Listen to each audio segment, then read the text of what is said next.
I'm a former police officer. It's time to share the most disturbing case I've handled. I'm Officer Bradley. I retired from the force 10 years ago at the ripe age of 50.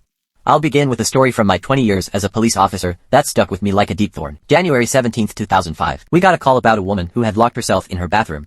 She said her boyfriend was trying to kill her. My partner Mason and I arrived at a house on the end of a street. The lampposts flickered yellow, and the wind danced the trees and bushes. The clouds were thick and the air ice cold. We took position at the front door. We knocked. Police, open up. Only the sound of wind chimes. Mason kicked the door open with all the force he could muster.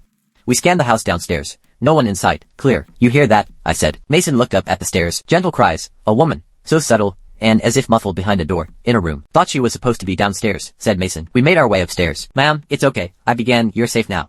No one's going to hurt you. The crying stopped abruptly, as if someone had paused. Then it started again. But he's still here, replied the woman from inside the bedroom. My partner and I checked the entire house. No one's here, ma'am. You're safe. Downstairs, the front door slammed shut. My partner and I gave each other a gaze, and I could notice his brow sweating despite the cold night. I used my head to gesture for him to take a look. He stood from atop the stairs and looked down at the front door. Just the wind, I think, he said. Then a gentle voice came from inside the bathroom. Are you sure, Officer Bradley? The woman asked. The entire night at that scene, neither my partner Mason nor I used our names out loud. Not once. Ma'am, do you need help or not? Mason was agitated.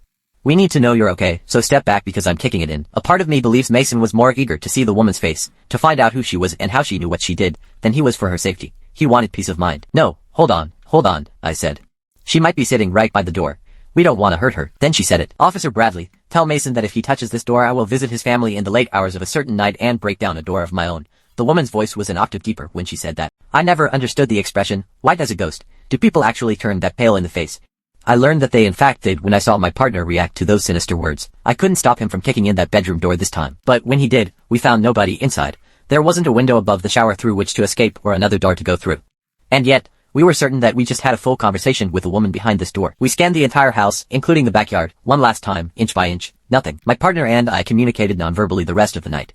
So when it was time to leave, we gave each other a look and left the house without even looking back. Now this is the part of the story I haven't told anyone. Not even Mason.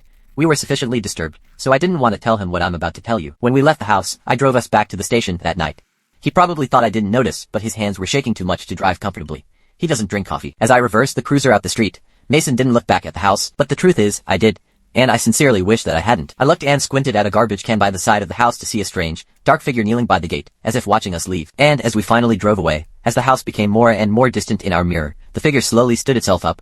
And, I'll swear even today, that as it stood up, it didn't stop rising until its head peeked over the roof of that two-story house.